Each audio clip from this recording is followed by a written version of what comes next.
Rocky's Secret Files. Secret Files. It's the kind of bleep you never knew existed. Kunwari inosente, pero boy naman pala. Rocky's Secret Files. Secret Files.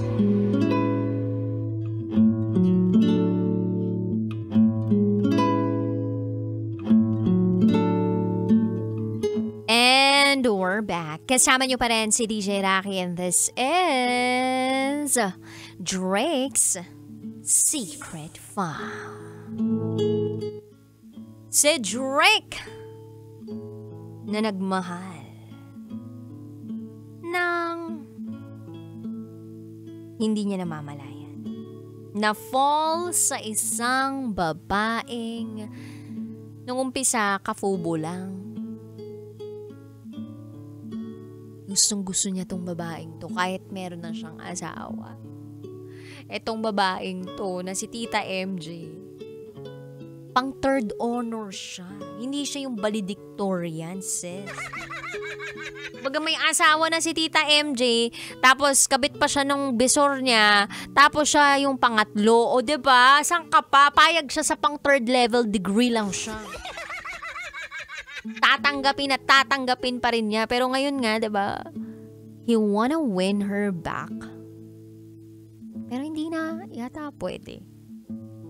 Kasi nga, ayaw na magpa-contact ng girl. Plus, paano? Kalaban mo, bisor. Pag nagkaalaman pa dyan sa Abu Dhabi, paktay ka dihadong day. Sabi dito ni Psyche Joy Arengabina. So, ganun talaga here sa UAE. Daming kabayan na nagkakabitan. Yung kasama ko nga sa trabaho, natawag sa asawa niya, while yung kabit niya nakatingin lang sa likod niya. Ha? Paano nyo po naaatim yun? Paano po nakakaya ng sikmura nyo yun? Eto pa sabi ni Boss Louie Valderrama, shoutout po dito sa amin.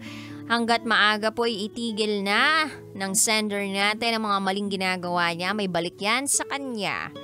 Ang message ko lang din sa kanya ay tapusin na niya ang kahibangan niya dahil mali siya. Pabati po sa girlfriend ko na Mabi. Excited na kitang makita ng personal. Pabati from Bukawe, Bulacan. Maraming salamat. Eto pa sabi ng ating kabisyon ng si Charles. Ikaw ang mali na gusto kong balikan. Oh bro, you've lost your mind. Pamental ka na. Linyahan talaga to ng mga kauri ni Beth, as in ka-Beth.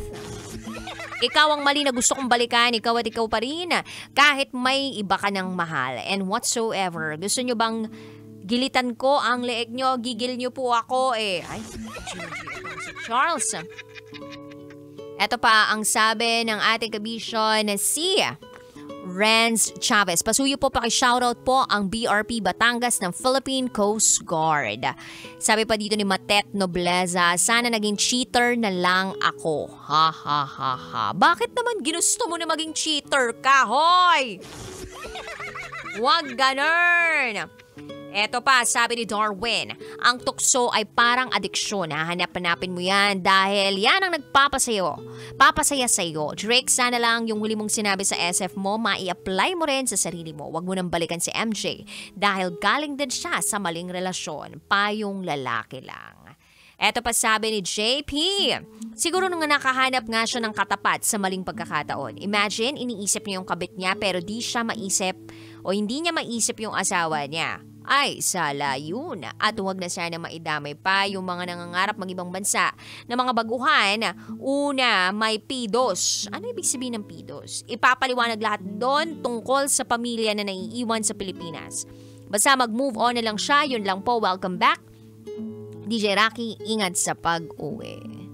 Eto pa sabi ni Robert. Nakakainis yung ganyan habang maaga pa tapusin na yung mga maling-maling relasyon na ganyan. Dahil dyan, may mga napapahamak. Ito pa sabi ni Elizar Kaloyloy. Kasi, okay lang sa akin na both single. Kaya lang, may sabit na eh. May asawa na yung tao. May kasalanan yun sa tao, sa mata ng tao at sa mata ng Diyos.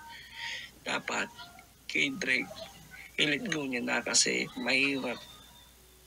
Baka mamaya, may consequences din. Tama nga naman sa sinabi niya kanina na mahal niya si MJ, pero kasal na yung tao eh.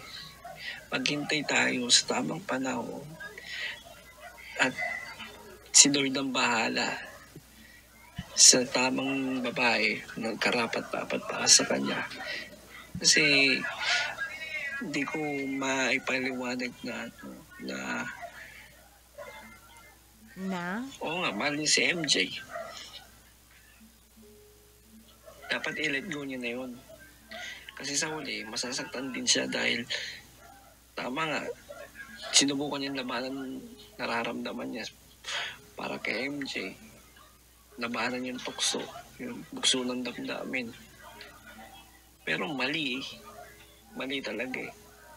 Kasi kasal na kayo eh. Kasal ka na eh. Kasal na siya. Yun lang. Thank you so much, Elizar Kaloy-Loy.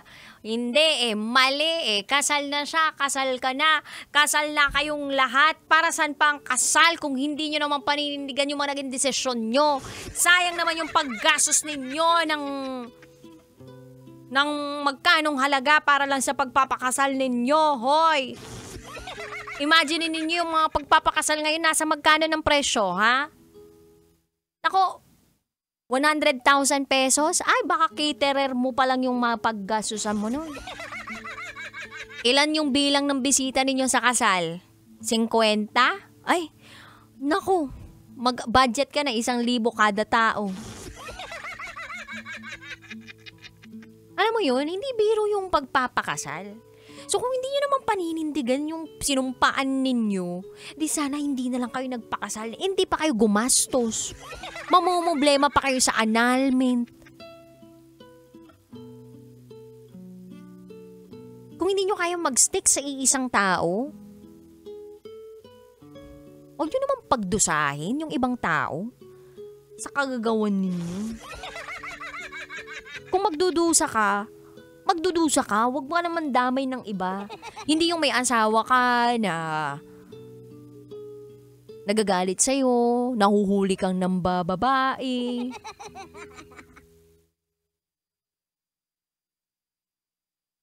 Hindi ko lang paano nakakaya ng mga tao yun eh.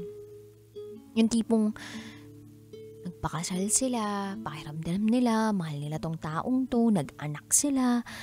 Tapos boom! Sa ibang bansa mangangaliwa. Ang matindi pa nito yung SF sender po natin, dinadala niya yung kabit niya dun sa mismong tahanan nila ng asawa niya. Ang lupit, diba?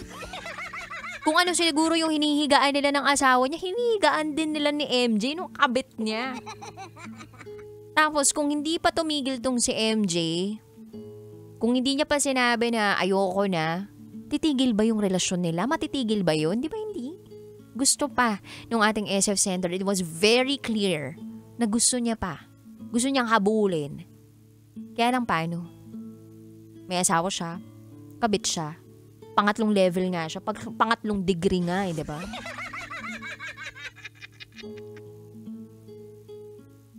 Tapos itong si MJ, may asawa, may kabit na, tapos siya yung pangatlong lalaki sa buhay niya. Malupit, di ba? At ang matindi nun, nakita siya nung asawa niya na malungkot, tulala. Tapos paano mo nga naman ikukwento sa asawa mo na by the way malungkot talaga ako ngayon, masakit yung nararamdaman ko, broken ako ngayon kasi nakipag-iwalay sa akin yung girlfriend ko na kabit ko. Imagine mo, napansin ng asawa mo na nalulungkot ka, pero yung asawa mo hindi mo napapansin. Naaawa ako dun sa kalagayan ng asawa niya, but at the same time, naisip ko din, bakit di pa kaya hinihiwalayan nung babae yung asawa niya tong si Drake? Bakit patuloy niya pa rin tinatanggap kahit marami ng pambababaeng nagawa tong taong to? Ganun ba talaga yun? Nakaka-addict ba yung pagluloko? O pambababae ng asawa to the point na kahit anong gawin niya na pambababae, oo, magagalit ka tapos tatanggapin mo siya uli? Magiging cycle na lang ba ang lahat? Na kapag mambabae siya, mahuhuli mo siya, magsusorry siya, magagalit ka pa din, pero tatanggapin mo pa rin? Tapos paulit-ulit ganun yung nangyari. It's gonna be a cycle. Na ganun na tumatakbo yung buhay mo and you are not really sure if you are still happy. And if you are living in peace. May kapayapaan bang tunay sa ganung klaseng relationship? Hindi ko alam. From the looks of it, parang hindi naman. And doon naman kay MJ, naisip ko lang din,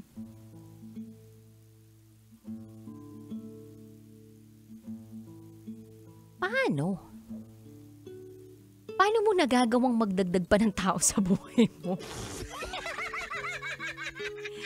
And paano ka rin nagiging komportable na dadalhin ka nung kabit mo o ng ginojowa mo dun sa bahay nila mismo ng asawa niya? Like parang, hindi ka ba nakakaramdam ng takot na anytime pwede kayong makita? Or parang hindi ka man lang matakot na baka mamaya meron nakakabit pala na CCTV dyan tapos nagmamasid lang yung asawa niya. Parang kinikilabutan ba kayo? Kasi from the looks of it, parang hindi eh. Parang wala nang ganun. I don't feel any kind of remorse. I don't feel the guilt and conscience.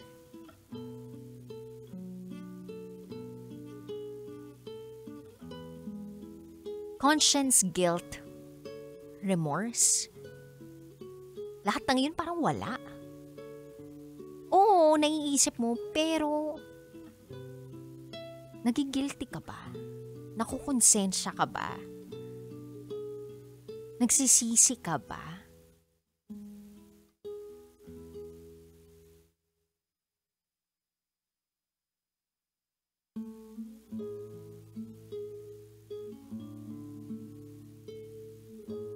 Or enough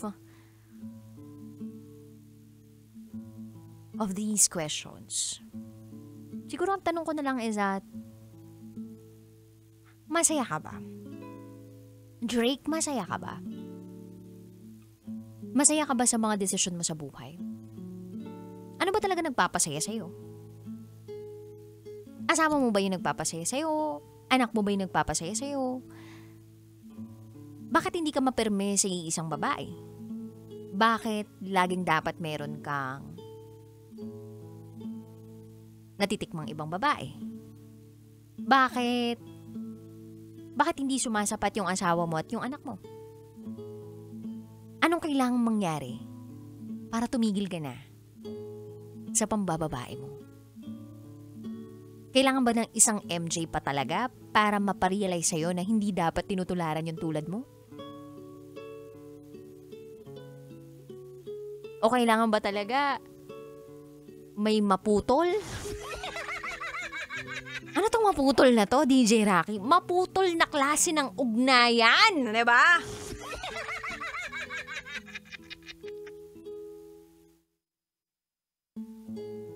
Sabi dito ni Jobert Vertuzado, hindi raw siguro maiwan ng asawa niya. At ang sabi ng pasahero ko, baka raw kasi magaling na, malaki pa. Tall, dark, and handsome nga raw siya. Baka nga dahil dun, magaling mag-perform ng masahe. Oh. Ikaw si Jobert Vertuzado, ginamit mo pa yung pasahero mo, ikaw talaga nag-isip niyan eh. Grab drivers ha, hello sa inyo. Bulacan Overdrive Grab drivers. Gusto kong maintindihan yung nangyayari sa utak ng isang taong pumapayag maging kabit at magkaroon ng kabit. Well, depende pa rin siguro talaga eh kung anong hanap mo sa buhay. If you are looking for happiness, if you are looking for peace, if you are looking for true joy and love, doon ka siguro babase ng magiging desisyon mo sa buhay. And whatever it is that makes you happy or gives you so much joy or makes you feel loved, sana guided pa rin siya kung anong tama at mali. Kasi Kapag in-search lang tayo kung ano talagang nagpapasaya sa atin, then there will be people around us who love us na masasaktan. Anak mo, asawa mo, mga taong nagmamahal sa'yo, na hindi mo lang siguro masyadong napapansin o nabibigyan ng halaga. Pero baka mamaya isang araw, pagdilat ng iyong mga mata,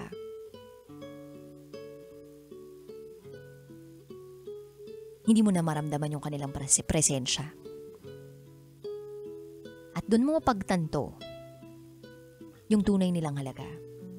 Na sana, hindi ko pala hinayaang mawala. Sinayang ko pala. Sana matuto tayong magpahalaga ng mga taong nagmamahal sa atin. And the least that we can give to these people who love us truly, deeply, madly is our honesty. Kung tapat at totoo lang tayo sa kanila na, by the way ha, meron akong babae sa ganito, kikitain ko lang. Or pag sinabi lang siguro natin na, by the way ha, hindi ko na kaya maging loyal sa relasyon na to. Okay lang ba na magkaroon ako ng ganito? Hindi lang ata pagsisinungalingan. Sabihin ko na sa'yo all out lahat. Siguro, alam mo yun, yung sakit, manipis lang. Hindi siya ganun kabigat. Kasi naging totoo ka eh. So, ang pinakamagandang maibigay mo na lang sa isang taong alam mong nagmamahal sa'yo at nagbibigay ng halaga sa'yo is your honesty.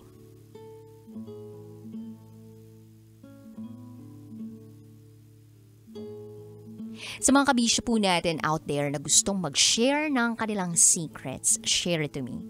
Raketera@gmail.com. I gotta say, BRB as a bathroom break for top secrets. And kapiling pa rin si DJ Raketera and you are listening here sa 90.7 Love Radio. Kailangan pa bang i-memorize yan? Basic. This is Drake's Secret Fun.